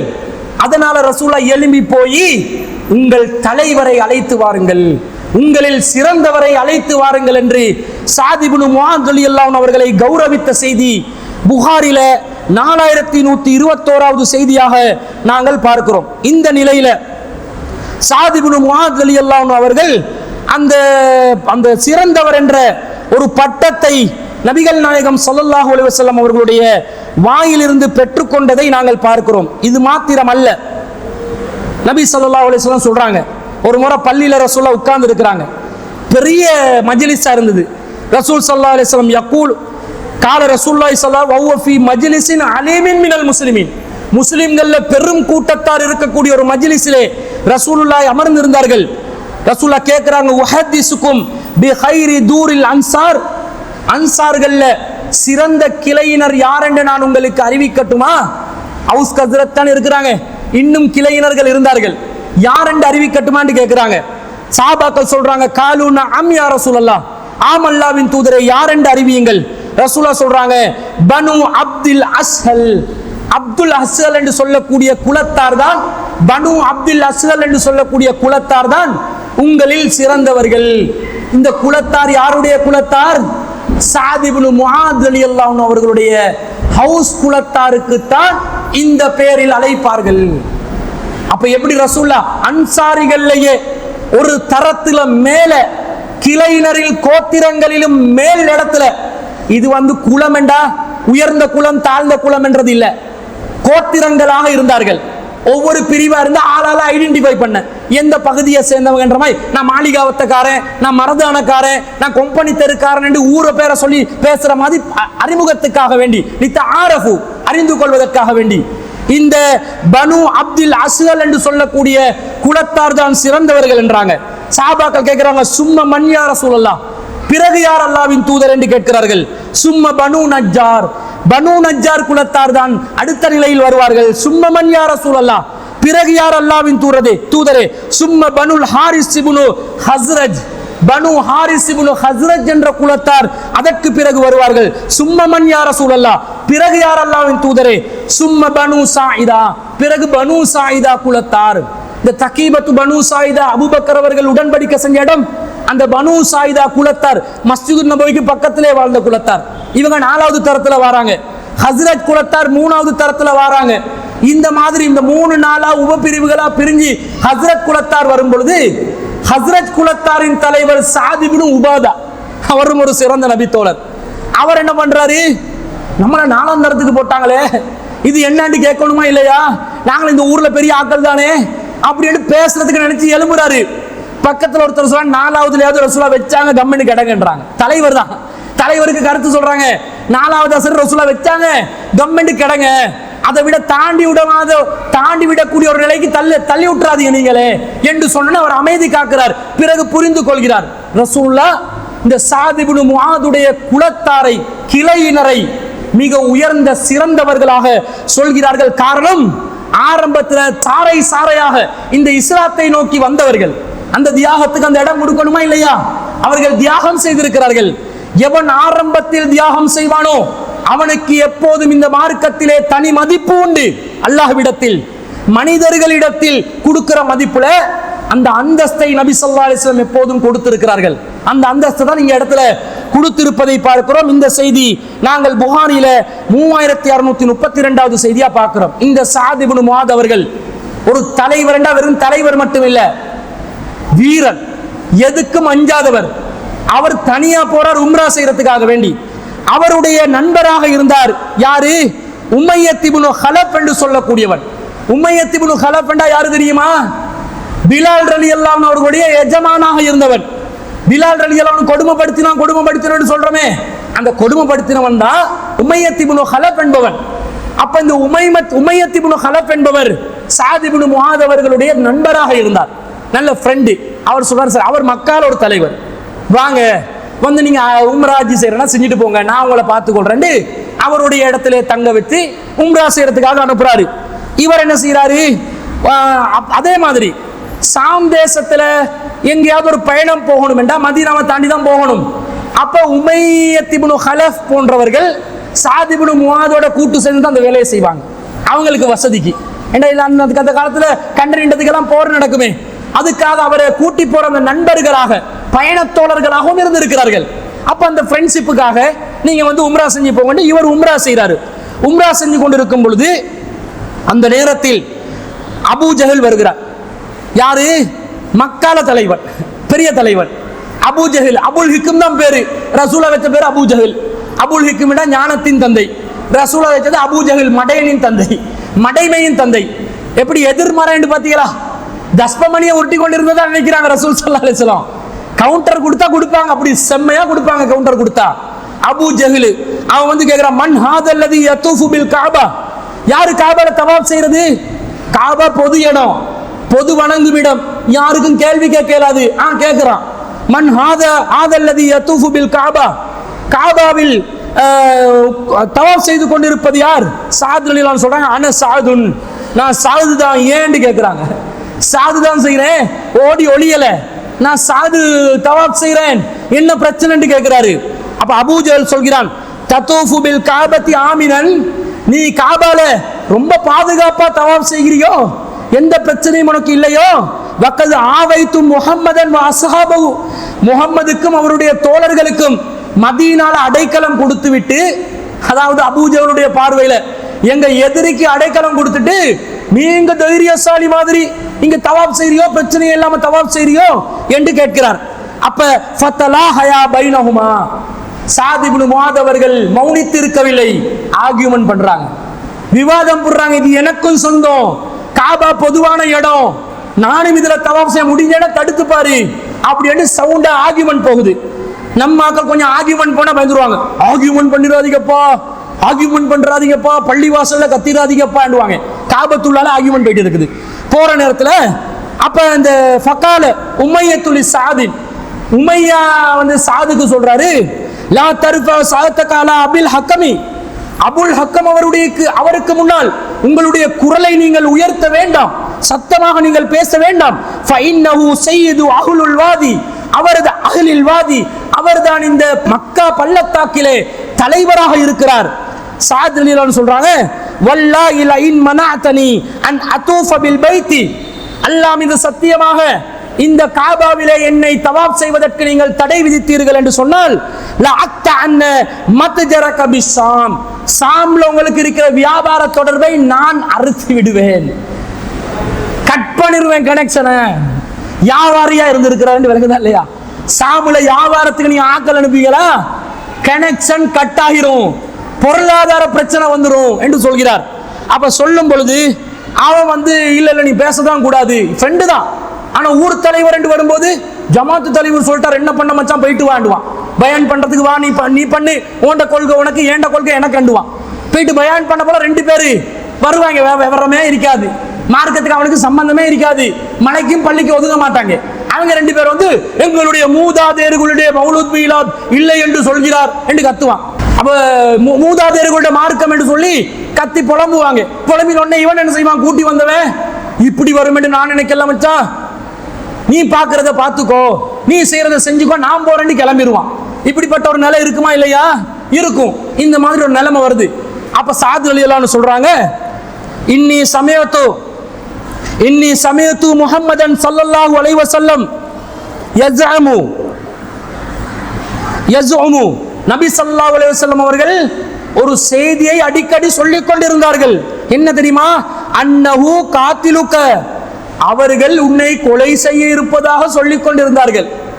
பிலாலுக்கு செஞ்ச அநியாயம், இந்த ஊர் மக்கள் ஆரம்பத்துல மக்கால இஸ்லாத்தை ஏற்றுக்கொண்டவங்களுக்கு ஊர் ஜமாத் எல்லாம் சேர்ந்து செஞ்ச அநியாயம், பிடிக்கிறான் அவங்கள ஒரு டைம்ல என்று ரசூல் ஸல்லல்லாஹு அலைஹி வஸல்லம் அவர்கள் சொல்லிக் கொண்டிருந்தார்கள். குறிப்பாக உன்னை கொலை செய்வதாக சொல்லிக் கொண்டிருந்தார்கள் என்று சொல்லவும் அவன் பயந்துடுறான். அப்ப உடனே அவர் என்ன சொல்றாரு, அவனுடைய மனைவி கிட்ட போய், பாருவனே முகமது வந்து என்னைய கொலை செய்யறதுக்கு வெயிட் பண்ணி கொண்டு இருக்கிறாரா, மாட்டிக்கொண்டா கொலை செஞ்சிருவாரா, இப்படி நடந்துருமோ, ஊருக்கு சண்டியனா இருப்பான், பொண்டாட்டி கிட்ட போயிட்டு ஆறுதல் தேடுறது, படபட எல்லாத்தையும் பொண்டாட்டி கிட்ட தான் சொல்லுவான். பிரச்சனை வருமோ, வியாபாரம் எல்லாம் போகுமோ, போலீஸ் பிடிச்சு கொண்டு போடுவானோ, நீதிமன்றத்தில் வச்சிருவானோ, சிறைச்சாலையில போட்டுருவானோ, ஐயோ நான் என்ன பண்ணுவேன், ஏது பண்ணுவேன், ஊர்ல பெரிய ஆளா சொல்லி கொண்டு திரியிறேனே, இங்கே தானே மாட்டிக்கொண்டு தவிக்கிறேன்னுவான். எல்லாத்துலயும் டாம் டூம் எல்லாம் எங்க விளங்கும், பொண்டாட்டி கிட்ட தான் விளங்கும், மைனஸ் பிளஸ் எல்லாம் விளங்கும். இப்படி இருக்கும்போது இவன் பொண்டாட்டி கிட்ட போயிட்டு சொல்ல, அந்த மனுஷி சொல்லுது, வல்லாஹி மா யக்திபு முஹம்மதுன், முஹம்மது ஒரு நாளும் பொய் சொல்ல மாட்டார், முஹம்மது ஒரு நாளும் பொய் சொல்ல மாட்டாரு, சரியா தான் சொல்லி இருப்பார், அல்லாஹ் மீது சத்தியம் வந்தது. சொன்ன உடனே இவர் என்ன செய்யறாரு, பத்ர் போர்க்களத்துக்காக எல்லாரும் தயாராகிறாங்க மக்காவாசிகள். இந்த ஆள் என்ன பண்றாரு, பொண்டாட்டி வேற சொல்லிருச்சு போயிடக்கூடாது, எதுக்கு ஊர் தலைவர் என்ற வகையில என்னையும் கூப்பிடுறாங்க, பரவாயில்ல பேரை கொடுத்து போவோம் என்று சொல்லி ரெடி ஆகும் போது திரும்ப அந்த மனைவி கூப்பிட்டு கேட்கிறா, அம்மா தக்கர்த்த மாக்காலக்க அஹூக்கல் யத்ரிபியோ, உங்களோட சகோதரன் யத்ரிபாசி சாத் இப்னு முஆத் என்ன சொன்னார்ன்றது உங்களுக்கு நினைவில்லையா அப்படின்னு கேட்கிறாங்க. என்ன சொன்னார்? முகமது உங்களை போட்டு தள்ளிடுவாரு கவனம் என்று சொன்னாரா இல்லையா? அவர் சொல்ற ஆமா என்று பின்வாங்குகிறார். என்னதான் இருந்தாலும் பொண்டாட்டிட்ட சொல்லு கேட்டா தான் உயிருக்கு ஆபத்து இருக்கு, அது பொண்டாட்டி வேணாம் என்று சொல்லியாவது தப்பித்துக் கொள்வோம் என்று நினைச்சு போருக்கு போகாமல் பின்வாங்கி கொண்டிருக்கக்கூடிய போருக்கு செல்லாமல் பின்வாங்குவதற்கு நினைக்கிறார். அந்த நேரத்தில் அபூஜல் வந்து இன்னகமின் அஸ்ராஃபில் வாதி ஃபஸிர் யௌமன் அவ் யௌமைனி, நீ வந்து இந்த ஊர்ல இருக்கக்கூடிய மிக முக்கியமான பிரமுகர்களில் ஒருவர், நீ எப்படி பின்வாங்கலாம், வா எங்களோட வா அப்படின்னு சொன்ன உடனே ஊரு ஜமாத்து பகட்டுக்காக வேண்டி போறான் மனுஷன். போனவர் என்ன பண்றாரு? அவ்வளவுதான், பத்ர் போர்க்களத்துல ஆள்ட கதை காலி முடிஞ்சுது. கடைசி போர் அவன் கலந்து கொண்ட, அவன் கதை முடிஞ்சிருச்சு. அப்ப இந்த அளவுக்கு புகாரில 3632வது செய்தியாக இந்த செய்தியை பார்க்கிறோம். எவ்வளவு தைரியம் என்று பாருங்க. இவர் ரசூல்லா ஊரை விட்டு விரட்டி இருக்கிறாங்க, அவருக்கு அடைக்கலம் கொடுத்து அது பத்தாது தனியா போயிட்டு தவாஃப் காபால உம்ரா வேற செய்யறதுக்கு போயிட்டு, எவ்வளவு தைரியசாலி. இந்த தைரியசாலி உஹது போர்க்களத்தில் இருக்கிறார், ரொம்ப முன்முறமாக போர் செய்கிறார். அவங்க எல்லாம் மரணத்துக்கு அஞ்சியவர்கள் அல்ல, துனியாவை நேசித்தவர்கள் அல்ல. துனியாவை நேசிச்சு மரணத்தை அஞ்சுறவன் தான் சின்ன சின்ன காரணங்கள் எல்லாம் சொல்லி தாவா களத்திலிருந்து பின்வாங்கி ஓடுவான். எவன் ஆகிரத்தை நேசிச்சு துனியாவை இருக்கிறானோ அவனுக்கு இது ஒரு பொருட்டே கிடையாது. சிரமப்படுத்துடா, கஷ்டப்படுத்துடா, தாங்கிக் கொண்டு பயணித்து செல்வோம் என்ற அந்த நிலையில் இருப்பவர்கள். அந்த நிலையில் சாத் இப்னு முஆத் அவர்கள் உஹது போர்க்களத்தில் இருக்கிறார்கள். அந்த நேரத்தில் இவருடைய தியாகத்தை மிஞ்சிற அப்பண்ட தியாகத்தில் ஒருத்தர் வந்து நிற்கிறாரு. அவர் யாரு? அனஸ் இப்னு நலர் ரலியல்லாஹு அன்ஹு அவர்கள். இந்த சஹாபாக்கள் எல்லாம் ஒருத்தருக்கு ஒருத்தர் யாரை சிறப்பிச்சு சொல்றதுக்கு இல்லை, அப்படி தியாகம், மனித புனிதர்கள் என்று சொல்வதற்கு தகுதி பெற்றவர்கள். அதான் இஸ்லாம் இப்படி பரவிச்சு, ஒருத்தருக்கு ஒருத்தர் மிஞ்சியவர்கள். அனஸ் இப்னு நலர் அவர்கள் அவர் ரசூலுல்லாஹ் கிட்ட வராரு. இதுல சாத் இப்னு முஆத் அவர்கள் தொடர்பு படுகிறார். அவர் சொல்கிறார், யா ரசூலல்லாஹ், அல்லாஹ்வின் தூதரே, ஹிபுத்து அன் அவ்வலி கிதாலின், பத்ர் போரிலே எனக்கு கலந்து கொள்ள முடியவில்லை, நான் வந்து அப்சென்ட் ஆகிட்டேன். ஹிபுத்து அப்சென்ட் ஆகிட்டேன். அவ்வலி கிதால் ஆரம்ப போரில் நான் அப்சென்ட் ஆகிட்டேன். நம்ம மக்கள் ஒரு நிகழ்ச்சிக்கு கூப்பிட்டா ஒரு ஆர்ப்பாட்டம் இருக்குது வாங்க, போலீஸ் ஸ்டேஷன்ல ஒரு ஸ்டேட்மெண்ட் கொடுக்க கூப்பிடுறான், ஜமாத் உறுப்பினர்கள் யாராவது வருகிறீர்களான்னு ஒரு அழைப்பு கொடுத்து பாருங்க. எனக்கு அயர் இருக்குதுன்னு ஓடுவான் சில பேர், எனக்கு வேலை இருக்குதுன்னு ஓடுவான், புலகி சோமிலன்னு ஓடுவான். இந்த மாதிரி கல்லூர மீன்லாம் இவங்க எப்படி இருந்தாங்க? மிஸ் ஆகிருச்சு. சும்மா இல்லை, உண்மையிலே வந்து சொல்கிறார். எப்படி சொல்கிறார்? அவர் சொல்கிறார், லஇனல்லாஹு அஸ்ஹதனி கிதாலல் முஸ்ரிகீன், முஸ்ரிகீன்களை கொலை செய்வதற்கு அல்லாஹ் எனக்கு போர்க்களத்திலே ஒரு சந்தர்ப்பத்தை தந்தால், லரயன்னல்லாஹு மாஸ்னஉ, என்னுடைய வீரம் என்னவென்பதை எதிரிகள் காண்பார்கள் என்று ஒரு பேச்சு பேசுறார். நம்ம ஆகவே டயலாக் விடுவான், அடுத்த கூட்டத்துக்கு கூப்பிட்டு கண்டிப்பா வந்து நிற்போம் என்று வரமாட்டான். வாயில வட்ட சுற்றத்துக்கே ஒரு கூட்டம் கிளம்பி இருக்கிறாங்க நம்ம சமூகத்துல. தௌஹீத் வாதிகள் எல்லாம் தௌஹீதுக்கே வியாதி பிடித்தவர்களாக மாறிவிட்டார்கள். எவங்கிட்ட உறுதி இருக்குது, எவங்கிட்ட வாக்குறுதி இருக்குது, எவங்கிட்ட தியாகம் இருக்குது, எவங்கிட்ட நேர்மை இருக்குது, காரி துப்புற அளவுக்கு நிலைமை, எல்லாரும் வெக்கி தலை குளிர அளவுக்கு நிலைமை. ஒரு உடன்படிக்கை இல்ல, ஒரு சொல் நாணயம் இல்ல, ஒரு நேர்மை இல்ல. சொல்லடா சொல்லா இருக்கணும். பல்லு போனாதான் சொல்லு போச்சுவாங்க, பல்லு போனாலும் பரவாயில்ல, உசுரே போனாலும் சொல்லு போகாதென்று சொன்னவர்கள் நபித்தோழர்கள். அதே மாதிரி இரண்டாவது கித்தால் வருது. என்னது? அரசாங்கம் செய்யறதுக்கு தான் கித்தால். இரண்டாவது கித்தால் உஹது போர்க்களம். அனஸ் இப்னு நலர் அவர்கள், இவர் யாரு? அனஸ் இப்னு மாலிக் ரலியல்லாஹு அன்ஹு அவருடைய சாச்சா. மாலிக் என்பவர் இருக்கிறாரே, அவருடைய சகோதரன் அனஸ் இப்னு நலர் அவருடைய பேர். அதாவது மாலிக் என்றவர் தன்னுடைய சகோதரனுடைய பேரை தான் அனஸ் ரலியல்லாஹு அன்ஹுக்கு வைக்கிறாங்க. அந்த அனஸ் இப்னு நலர் அவர்கள் வருகிறார்கள். போர்க்களத்தில் அவர் எல்லாரையும் வெட்டி வீழ்த்தி கொண்டு நேர்மையாக முன்னேறி கொண்டு செல்கிறார். அந்த நேரத்தில் ரசூலுல்லாஹ் மரணித்த செய்தி கேள்விப்பட்டோன்னே சஹாபாக்கள் பின்வாங்குறாங்க. சில பேர் பின்வாங்கினாங்களா? வந்த வழியில ஓடினாங்களா? வமா முஹம்மதுன் இல்லா ரசூல் என்று அல்லாஹ் கண்டிச்சானா?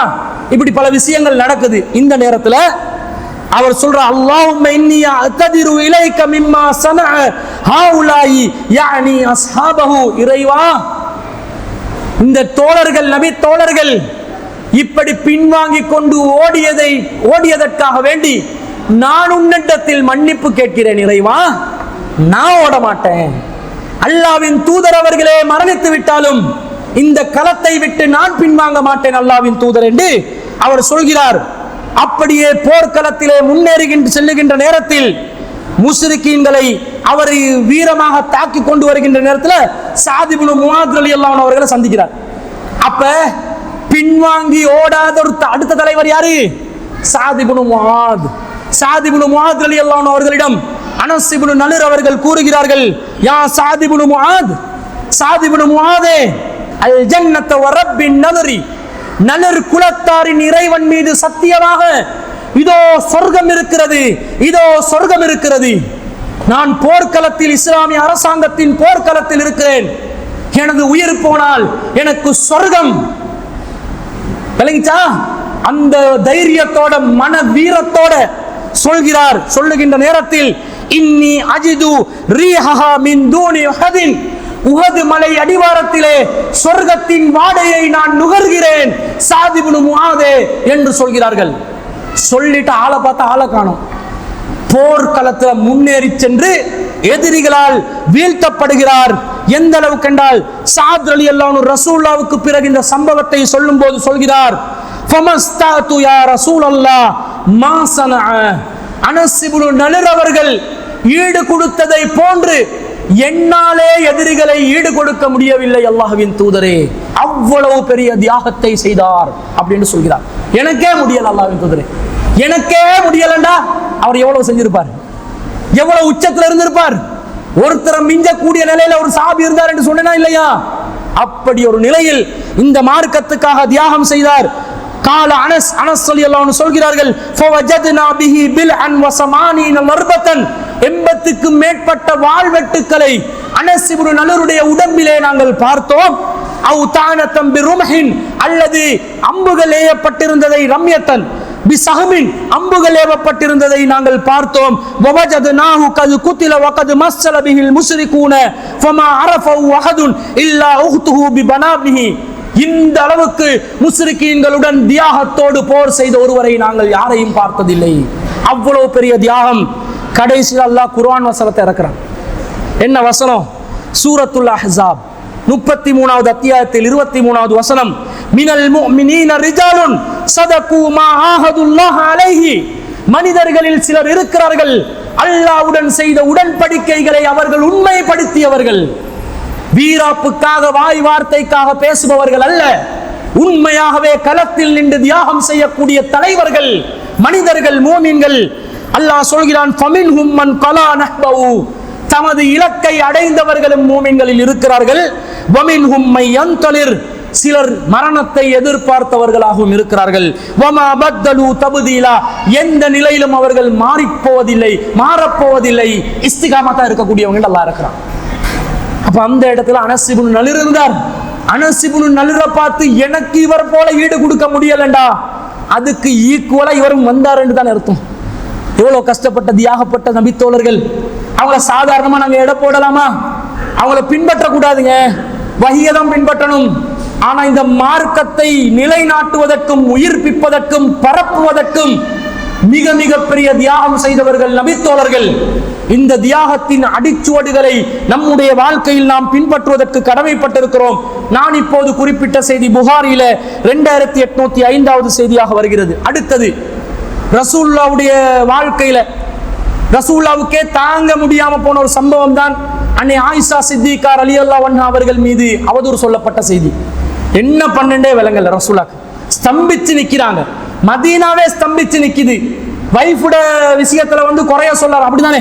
சில பேர் அவங்களோட குறைய மறைக்கிறதுக்காக இவன்ட குறைய சொல்ல பார்ப்பாங்க. எதுவும் சிக்காட்டி பொண்டாட்டிட்ட குறை, அவ அப்படி, இவ இப்படி, அவனோட உம்மா இப்படி, வாப்பா இப்படி, குடும்பத்துல இப்படியா, அங்கே இப்படியா வேண்டி எங்கேயாவது கட்டி விடுவாங்க. இந்த மாதிரி அவதூற கட்டி விட்டோன்னே வைஃபு மேல ஹிஜாப் திரைய கூட எல்லாம் போட வச்சுட்டான். திரையும் போட்டு தனி பாதுகாப்பு கொடுத்த பிறகும் என்ன செய்யறாங்க? அவதூறை கட்டி விடுறாங்க. அந்த நேரத்தில் ரசூல்லா அலி ரலியல்லாஹு கிட்ட கூப்பிட்டு ஆறுதல் கேட்கிறாங்க. அலியே, ஆயிஷா செஞ்சிருப்பாங்களா இல்லதானே? அலி ரலியல்லாஹு சொல்றாங்க, அல்லாஹ்வின் தூதரே, மதீனால நிறைய பொம்பளைகள் இருக்கிறாங்க, அல்லாஹ்வின் தூதரே, இவங்களை விட்டா வேற மனைவிமார்கள் உங்களுக்கு இல்லையா என்ற ஒரு வார்த்தையை சொல்ல ரசூல்லா ஆறுதல் படுத்த தான் சொன்னாங்க. ஆனா அது ஆயிஷா ரலியல்லாஹு உள்ளத்துல மிகப்பெரிய ஒரு பாதிப்பாக கடைசி வர காட்டில் நின்றுச்சு. போர் செய்யற அளவுக்கு நின்றுச்சு. இதுக்காக போர் செய்யல, ஆனா அலி நேர்மையா ஆகிட்ட நேர்மையான பார்வை இல்ல என்றமா யோசிக்கிற அளவுக்கு இருந்துச்சு. பிறகு அவங்க புரிஞ்சு கொள்றாங்க, அலி ரலியல்லாஹு நியாயமா நடந்தாங்கன்றதெல்லாம் புரிஞ்சு கொள்றாங்க. பிறகு பரீராவிடம் கேட்கிறார்கள். பரீரா யாரு? பரீரா முகீஸ், ரெண்டு பேர் இருக்கிறாங்களே, அதுல பரீரா. அந்த பரீரா என்பவர் ஆயிஷா நாயிட பணியாளர். அவங்க கிட்ட கேட்கிறாங்க, ஆயிஷா எப்படி? அல்லாஹ்வின் தூதரே, நல்ல மனுஷி, ஒண்ணுமே பிரச்சனை இல்லை, ஒரே ஒரு சிக்கல். என்ன சிக்கல்? மாவை பிசைஞ்சு வச்சு அப்படியே அந்த இடத்துல தூங்கிடுவாங்க. ஆடு திண்டு போக்காட்டுல இவங்களுக்கு விளங்காது, கொஞ்சம் தூக்கம் ஜாஸ்தி. சில பொம்பளை இருக்குது நல்ல மொத்துறதும் படுக்கிறதும் வேலை. வீட்டுல சமையல் வேலை பார்க்கறது இல்ல, துணி துவைக்கிறது இல்ல, வீட்டை கூட்டி பெருக்கி எடுக்கிறது இல்ல. சிலதுகளை பார்த்தா வாழ்க்கை பூரா குசினில தான் இருக்கும். 24 மணித்தியாலும் தாஜத்துக்கு எழுப்பினாலும் கிச்சன்ல தான், சுபோக்கும் கிச்சன்ல, லோருக்கும் கிச்சன்ல, இசாக்கும் கிச்சன்ல, அவ பெத்ததும் கிச்சன்லயோ தெரியாது. எப்ப பாரு தும்புக்கட்டையோட தான் திரிகிறது, அல்லது ஏதாவது ஒரு சட்டி பானையை வச்சுக்கொண்டு திரிகிறது, அல்லது ஏதாவது ஒரு தூசு புடவை வச்சுக்கொண்டு திரிகிறது. இந்த மாதிரி சிலதுகள் இருக்கும். இவங்க எந்த டைப்ல இருந்தாங்க? ரெண்டுக்கும் மிடில் இருக்கணும். இவங்க சமைச்சிட்டு அப்படியே படுத்துக்கொடுறது, இந்த மாதிரி ஒரு நிலை. இந்த குறையை தவிர அவங்க கிட்ட எந்த குறையும் நான் காணவில்லை, அல்லாஹ்வின் தூதரே. ரசூல்லா ஒரு முடிவெடுக்க நினைக்கிறாங்க. பள்ளி வாசல்ல மிம்பர்ல ஏறுறாங்க. அவுஸ் கத்ரத் குலத்தார் இருக்கிறாங்க, கோத்திரத்தார், எல்லாரையும் வச்சு நபி ஸல்லல்லாஹு அலைஹி வஸல்லம் காம ரசூலுல்லாஹி ஸல்லல்லாஹு அலைஹி வஸல்லம் மின் யௌமிஹி ஃபஸ்தஅதர மின் அப்துல்லாஹ் இப்னு உபை இப்னு சலூல். இந்த அவதூரை பரப்புபவன் அப்துல்லாஹ் இப்னு உபை இப்னு சலூல் என்பவன் தான். அவன் தான் பரப்பி திரிகிறான். இவன் விஷயத்திலே எனக்கு நியாயம் வேண்டும் மக்களே. தலைவரை வீழ்த்துற அளவுக்கு என்ன நடக்குது? செய்தி பரவுது. தலைவர் இப்ப ஸ்டெடியா நிக்கணும், ஸ்டெடியா நிக்கிறாரு. ஃபேமிலி மேட்டர் ஆச்சா, கொஞ்சம் தழும்பல் நிலை. மக்களே, அப்துல்லா இப்னு உபை இப்னு சலூல் என்ன பிரச்சனை பண்றான், இதுக்கு எனக்கு நியாயம் வேணும், என்ன பண்றது என்று கேட்ட உடனே ரசூலுல்லாஹ் சொல்றாங்க, ஃபவல்லாஹி மா அலிம்து அலா அஹ்லி இல்லா கைர். என்ற குடும்பத்தாரோ நல்லதை தவிர வேறு எதையும் செய்ததை நான் அறிந்ததில்லை. நல்ல மனுஷி ஆயிஷா, அவங்க நல்ல ஒழுக்கம் உள்ள ஒரு பெண், அவங்க அப்படி கெட்டவங்களா இல்ல. வக்கது தக்கரஹு ரஜுலன் மா அலிம்து அலைஹி இல்லா கைரா. அவர் ஆயிஷாவை தொடர்பு படுத்தி சஃப்வான் இப்னு முஅத்தலை தொடர்பு படுத்தி பேசுகிறார்கள். சஃப்வான் இப்னு முஅத்தலும் நான் அறிந்த வகையில் மிகச்சிறந்த மனிதராக இருந்தார். வமா கான யதுகுலு அலா அஹ்லி இல்லா மாயி. நான் இருக்கும் போதே தவிர என் வீட்டுக்கு அவர் வருவதும் இல்லை. நான் இருந்தா தான் வீட்டுக்கே வருவார்.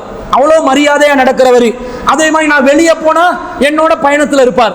அப்படி இருக்கிற சஃப்வான் இப்னு முஅத்தலை போய் என் மனைவியோட கோர்த்து பேசுறாங்களே, இதுக்கு எனக்கு நியாயம் வேணும் என்றாங்க.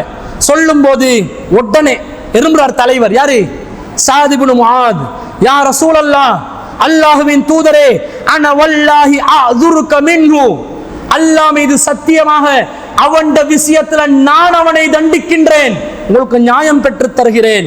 இன் கான மினல் ஔசி லரப்னா உனுகஹு. அவன் மாத்திரம் ஔஸ் குலத்தை சேர்ந்தவனாக இருந்தார், இப்பவே அவன் தலையை சீவி இருப்பேன். எப்படி தலைவர் சொல்றார் பாத்தீங்களா? எப்படி இஸ்லாம் மீது பற்று பாத்தீங்களா? எப்படி இந்த மார்க்கத்தின் மீது உள்ள நேசம் பாத்தீங்களா? அல்லாஹ்வின் தூதர் மீது வைத்த நேசம் எவ்வளவு பெரிதாக இருந்தது பார்த்தீர்களா?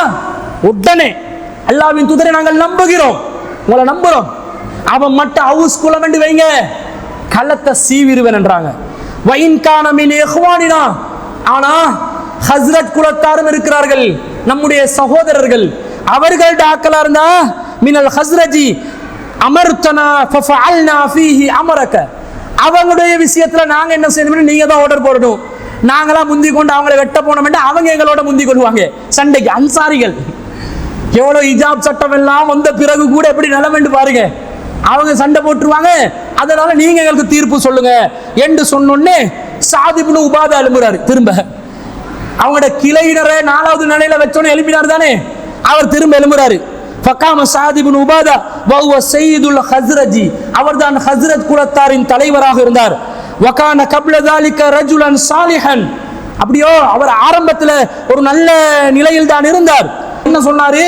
கஸப்த ல அம்ருல்லாஹி, உன்னுடைய ஆயுள் மீது சத்தியமாக, அல்லாஹ் மீது ஆணையாக, லா தக்துலுஹு வலா தக்திரு அலா ذلك, அப்துல்லா இப்னு உபை இப்னு சலூலை உம்மால் கொலை செய்ய முடியாது, உமக்கு அதற்கான சக்தியும் இல்லை என்று சாத் இப்னு முஆத வந்து விமர்சிச்சு பேசுறாரு. சபையில விமர்சனம் வருது. விமர்சனம் வந்த உடனே உஸைத் இப்னு ஹுலைப், யாரு?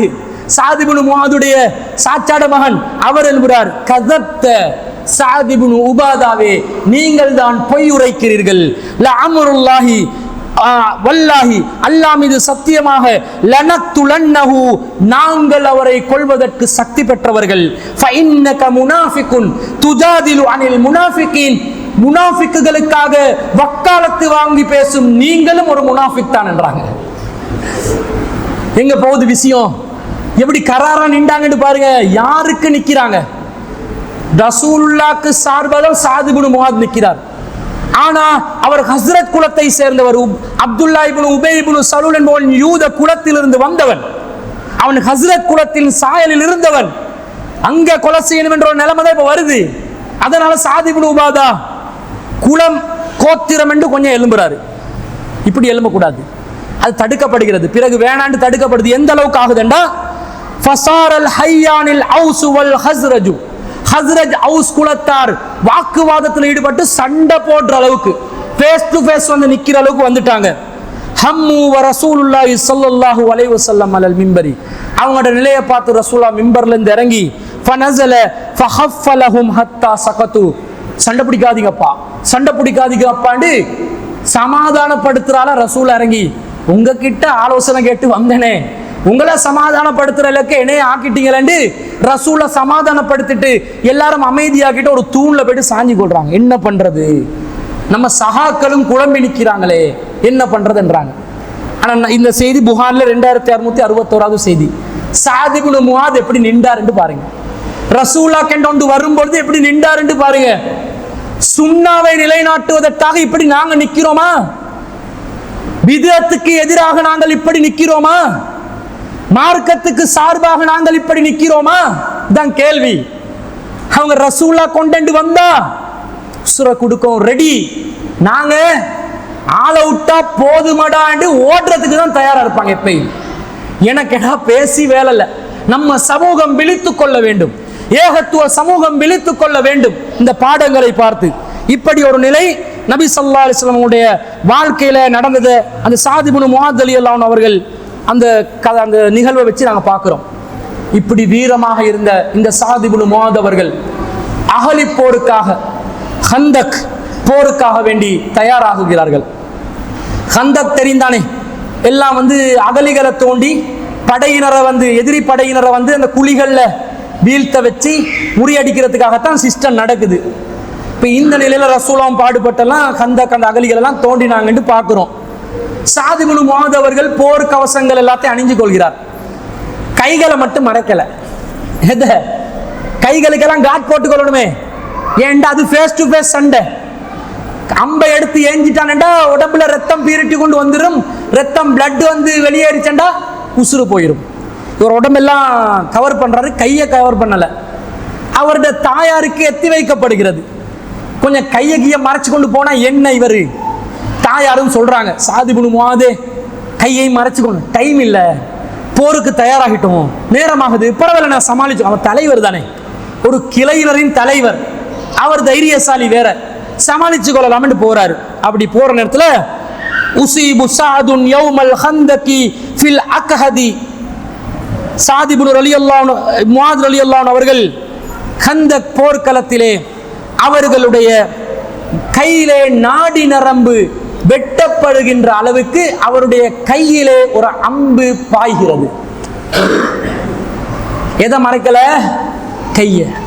அதே கையில வந்து அம்பு வந்து சரியா படுது.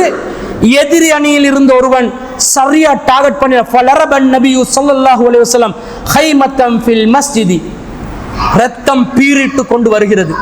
ரசூலுல்லாஹ் உடனே சாத் இப்னு முஆத் மதீனாவுக்கு பக்கத்திலேயே ஒரு கூடாரத்தை அமைத்து என்ற கண் பார்வையிலே வைங்கன்றாங்க. எப்படி தலைவர் கோலன் அடிபட்டான்டா ஹாஸ்பிட்டலுக்கு அனுப்பி உடலை பக்கத்துல வச்சு பார்வையில கண்காணிக்கிறார்கள். பிறகு நபி ஸல்லல்லாஹு அலைஹி வஸல்லம் அவர்கள் என்னத்துக்கு செஞ்சால் லியஊதஹு மின் கரீபின், அவரை பக்கத்திலே வைத்து அவருக்கு தேவையான உபசரிப்புகளை செய்வதற்காக வேண்டி. ஆனா வஃபில் மஸ்ஜிதி ஹைமத்தும் மின் பனி கிஃபார், பனு கிஃபார் குலத்தாருடைய ஒரு கூடாரமும் பக்கத்தில் இருந்துச்சு. அவங்க என்ன பார்க்குறாங்க, ஒரு ரத்தம் பீரிட்டு கொண்டு அப்படியே வருது, அவங்களோட கூடாரத்தையும் தாண்டி வருது. இல்லத்தமு யசீலு இலைஹிம், அவர்களை நோக்கி ரத்தம் வருவதை பார்க்கிறார்கள். யா அஹ்லல் ஹைமதி, கூடாரத்தில் இருப்பவர்களே, மா ஹாதல்லதி யஅதினா மின் கிபலிக்கும், உங்களுடைய திசையிலிருந்து வரக்கூடிய இந்த ரத்தம் தான் என்ன என்று அவர்கள் விசாரித்து பார்க்கின்ற நேரத்தில் ஃபைதா சஅது யஅது ஜுர்ஹு ஜமன், சஅத் அவர்கள் அந்த கூடாரத்தில் இருக்கிறார், அவருடைய கைகளில் இருந்து ரத்தம் பீரிட்டு கொண்டு வடிந்து செல்வதை அவர்கள் கண்டார்கள், ஆச்சரியம் அடைகிறார்கள்.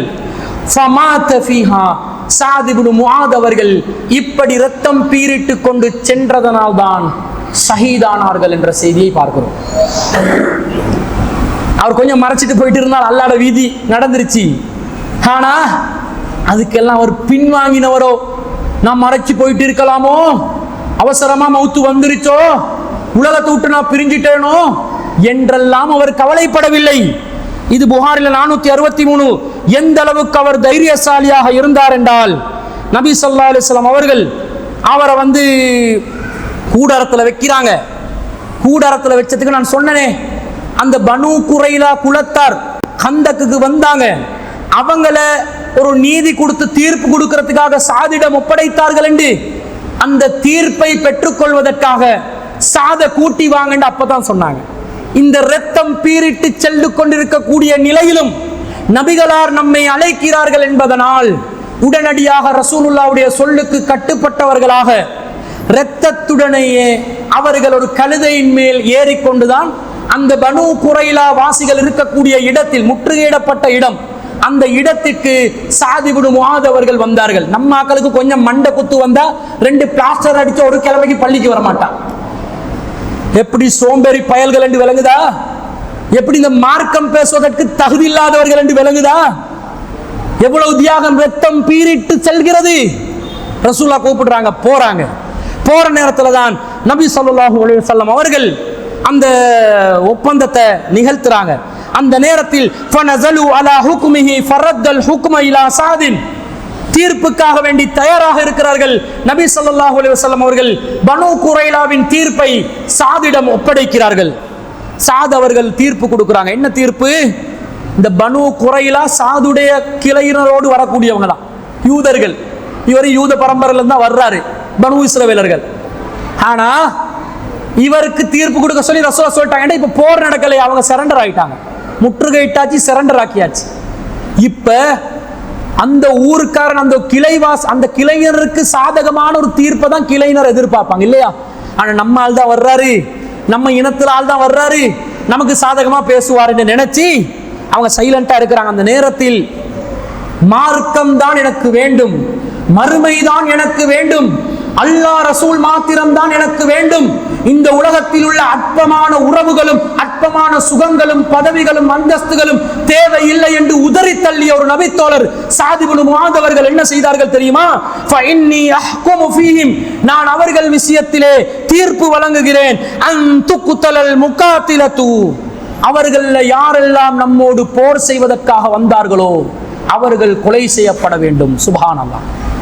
எதிரி எதிரிதான், துரோகி துரோகிதான், துரோகிய துரோகியுடைய இடத்துல தான் வைக்கணும், எதிரிய எதிரியுடைய இடத்துல தான் வைக்கணும் என்றதை நிலைநிறுத்தினார்கள். வஅன் துஸ்பன் நிஸா வதுர்ரியதஹு வஅன் துக்ஸம அம்வாலுஹும், அவர்களுடைய சிறுவர்களையும் பெண்களையும் பிணை கைதிகளாக எடுத்துக்கொள்ளலாம், அடிமைகளாக எடுத்துக்கொள்ளலாம். வஅன் துக்ஸம அம்வாலுஹும், அவர்களுடைய செல்வங்களை கனிமத்தாக பங்கிடப்பட வேண்டும் என்று தீர்ப்பு சொன்ன உடனே நபிகள் நாயகம் ஸல்லல்லாஹு அலைஹி வஸல்லம் அவர்கள் சஅத் இப்னு முஆத் ரலியல்லாஹு அன்ஹு அவர்கள் வழங்கிய தீர்ப்பை எப்படி பாராட்டினார்கள் தெரியுமா? நபி ஸல்லல்லாஹு அலைஹி வஸல்லம் சொல்றார்கள், ஹகம்த பி ஹுக்மில்லாஹ், அல்லாஹ்வின் தீர்ப்பை கொண்டு சாதே நீங்கள் தீர்ப்பளித்து விட்டீர்கள். அவிபி ஹுக்குமில் மலிகி, அல்லது மேலான அரசனின் தீர்ப்பின்படி தீர்ப்பு வழங்கி விட்டீர்கள். இதுதான்டா தீர்ப்பு என்று நபி ஸல்லல்லாஹு அலைஹி வஸல்லம் அவர்கள் பாராட்டின செய்தி புகாரில 3804வது செய்தியா வருது. இந்த நேரத்தில் தீர்ப்பு வழங்கிய பிறகு ஸஅத் இப்னு முஆத் ரலியல்லாஹு அன்ஹு அவர்கள் மரணத் தருவாயை அடைகிறார்கள். அந்த மரணத் தருவாயிலே ஸஅத் இப்னு முஆத் ரலியல்லாஹு அன்ஹு அவர்கள் ஒரு அழகான துஆவை கேட்கிறார்கள். ஏகத்துவவாதிகளே, முஸ்லிம் சமூகமே, உங்களுடைய உள்ளத்துல இந்த துஆக்களை ஆழமாக பதிய வைத்துக் கொள்ளுங்கள். சொல்கிறார்கள், அல்லாஹும்ம இன்னக தஅலமு அன்னஹு லைஸ அஹதுன் அஹப்ப இலைய. இறைவா, நான் இந்த போரெல்லாம் செய்திருக்கிறேனே எதற்காக தெரியுமா? உன்னுடைய நேசத்தின் காரணமாக மாத்திரம்தான். அன் உஜாஹிதுஹும் ஃபீக மின் கௌமின் கஸ்ஸபு ரசூலக ஸல்லல்லாஹு அலைஹி வஸல்லம் வ ஹரஜூஹு. உன்னுடைய நேசத்துக்காகத்தான் அல்லாஹ்வுடைய தூதரை யார் வெளியேற்றினார்களோ, அல்லாஹ்வுடைய தூதரை யார் பொய்ப்பித்தார்களோ, அவர்களுக்கு எதிராக நான் முடிந்த வரை ஜிஹாத் செய்திருக்கிறேன், தியாகம் செய்திருக்கிறேன். அல்லாஹும்ம ஃபஇன்னி அலுன்னு அன்னக கது வலஅத்தல் ஹர்ப பைனனா வ பைனஹும். அல்லாஹ்வே, அவர்களுக்கும் எங்களுக்கும் மத்தியிலே நீ போரை முடித்து விட்டாய் என்று இப்போது விளங்குகிறது. ஃபைன் கான பக்கிய மின் ஹர்பி குரைஸின் செய்யுன். ஆனால் இந்த குறைசிகளுடன் அல்லது எதிரிகளுடன் போர்களில் ஏதாவது மீதம் இருக்கும் என்று சொன்னால் ஃபஅப்கினி லஹு ஹத்தா உஜாஹிதஹும் ஃபீக. அல்லாஹ்வின் பாதையிலே அவர்களுக்கு எதிராக போர் செய்வதற்காக வேண்டி மாத்திரம் என்னை உயிரோடு வாழச் செய்து விடு. சுப்ஹானல்லாஹ். எப்படிப்பட்ட ஒரு உள்ளம் என்று பாருங்க, எப்படிப்பட்ட ஒரு தங்க வைரம் என்று பாருங்க. அவங்களை முடக்கிறதுக்கு நாம் வாழணும் என்றால் வாழவை இல்ல. வைன் குந்த வலஅத்தல் ஹர்ப ஃபஃப்ஜுர்ஹா வஜ்அல் மௌததி ஃபீஹா. இல்ல, போர் முடிஞ்சிருச்சு, இனிமேல் போர்ன்றது இல்லைன்ற ஒரு நிலை இருக்குமெண்டா என்ன இதோட மௌத்தாக்கிது, எந்த பிரச்சனையும் இல்லைன்னு துஆ கேட்கிறாங்க. மரணத்தை நேசித்தவர்கள், உலகத்தை வெறுத்தவர்கள், மார்க்கத்துக்காக பாடுபட்டவர்கள் என்றதை தன்னுடைய இறுதி தருவாயிலும் அவர்கள் நிலைநிறுத்துகிறார்கள். நபிகள் நாயகம் ஸல்லல்லாஹு அலைஹி வஸல்லம் அவர்கள் பக்கத்தில் இருக்கும் பொழுதே ரசூல் ஸல்லல்லாஹு அலைஹி வஸல்லம் அவர்களை பார்த்து அஷ்ஹது அல்லா இலாஹ இல்லல்லாஹ் என்று கலிமா சொன்னவர்களாக ஸஅத் இப்னு முஆத் அவர்கள் மரணம் அடைகிறார்கள். இதுதான் அந்த நபி தோழர்களுடைய மிகப்பெரிய ஒரு தியாகமாக நாங்கள் பார்க்கிறோம். இந்த நபி தோழர் மரணித்த உடனே நபி ஸல்லல்லாஹு அலைஹி வஸல்லம் அப்படியே அடக்குறாங்க. அடக்கினோடனே ரசூல் ஸல்லல்லாஹு அலைஹி வஸல்லம் சொல்றாங்க, இன்னலில் கபரி லகதன். கபருக்கு ஒரு நெருக்கடி இருக்கிறது. வலவு கான அஹதுன் நாஜியன் மின்ஹா. அந்த நெருக்கடி கபர் நெருங்கும். இப்படி யார் மௌத்தா போயிட்டு கபர்ல வச்சாலும் கபர் நெருங்கும். அப்படி நெருங்குதலிருந்து யாராவது தப்புவதாக இருந்தார், நஜா மின்ஹா ஸஅத் இப்னு முஆத். அதிலிருந்து ஸஅத் இப்னு முஆத் அவர்கள் தப்பித்து இருப்பார்கள். அவருக்கே அது இல்லைண்டா, எல்லாருக்கும் நெருக்கம் இருக்குதுன்ட்டாங்க. இது அஹ்மதுல 23148வது செய்தி. அப்ப அவருடைய கபரும் நெருங்கி சென்று பார்க்கிறோம். அப்ப ரசூல்லா விதிவில காக்கிறதா இருந்தா இவர் காக்கப்படணும் என்று சொல்றாங்கடா. எப்படிப்பட்ட ஒரு நபி தோழர். இன்னொரு செய்தி வருது, அதுல நபி ஸல்லல்லாஹு அலைஹி வஸல்லம் சொன்னதாக இத்தஸ அர்ஷுர் ரஹ்மான் லிமௌத் ஸஅத் இப்னு முஆத். ஸஅத் இப்னு முஆதுடைய மரணத்துக்காக அரிசு குலுங்கியது என்று புகாரில 3803வது செய்தி வருது. இந்த செய்தியை பொறுத்தளவுல இவருக்கு மட்டும் அரிசு குலுங்கி சென்று வந்தா, ஏனைய நபி தோழர்கள் அவங்களோட விஷயம் அரிசி என்ற அல்லாட அரிசி சிம்மாசனமே, அது ஒரு அடியானுடைய விஷயத்துக்காக ஆடி கலங்கி நிற்குமெண்டா அது கொஞ்சம் ஒரு மிகைப்படுத்தல் மாதிரி விளங்குது நேரடி கருத்துல. இல்ல ஒரு வியாக்கியானத்துல சொல்வதா இருந்தா அரிசு குலுங்குற அளவுக்கு ஸஅத் இப்னு முஆதுடைய பிரிவை முஸ்லிம் சமூகம் தாங்க முடியாத அளவுக்கு போச்சு என்ற மாதிரி இருக்கும் என்று சொன்னால் ஸஅத் இப்னு முஆத் அவர்கள் அதற்கு தகுதியானவர்கள். ஒரு வியாக்கியான பார்வையில சொல்றதா இருந்தா, ஏன்னா மற்ற இன்னும் நபி தோழர்கள் இருக்கிறாங்க, அவங்க நிறைய தியாகம் செஞ்சு இதுக்கு ஈக்குவலான சில பேர் இதுக்கு மேல தியாகம் செஞ்சிருக்கிறாங்க. அப்ப அவங்களுக்கெல்லாம் அரிசி குலுங்கின மாதிரி எல்லாம் வரல. அப்ப நேரடி கருத்துல எடுக்காம இந்த அளவுக்கு ஸஅத் இப்னு முஆதுடைய மரணத்தை இறைவன் கூட அந்த மரண விஷயத்திலே அவனுடைய கருணை பார்வையை இறக்குகிறான், அந்த அளவுக்கு என்ற ஒரு வியாக்கியானத்துல புரிஞ்சு கொள்றதா இருந்தா புரிஞ்சு கொண்டு போகலாம். அப்படியும் புரிய தேவை என்று சொன்னா இந்த ஹதீஸை நிறுத்தி வைக்கலாம். இந்த ஹதீஸ் இருக்குது இல்லைன்றது இல்ல பிரச்சனை. சஅத் இப்னு முஆத் ஒரு தலைவர், ஒரு தியாகி, சிறந்த நபித்தோழர், இந்த சமூகத்திற்கு முன்மாதிரி மிக்கவர், இந்த இஸ்லாத்தை உயிர்ப்பிப்பதற்காக பாடுபட்டவர், தன் மூலமாக ஒரு மொத்த கிளையினரையே இஸ்லாத்தை நோக்கி அழைத்தவர் என்ற அந்த நற்சான்றிதழை பெற்றுக்கொண்ட ஒரு நபித்தோழர் என்பதை நாங்கள் புரிந்து கொள்ள வேண்டும். வல்ல ரஹ்மான் அத்தகைய தியாகத்தோடு நம்முடைய வாழ்க்கையை அமைத்துக் கொள்வதற்கு அருள் புரிவானாக என்று கூறிக்கொண்டு விடை பெறுகிறேன். வஆஹிரு தஅவானா அனில் ஹம்துலில்லாஹி ரப்பில் ஆலமீன்.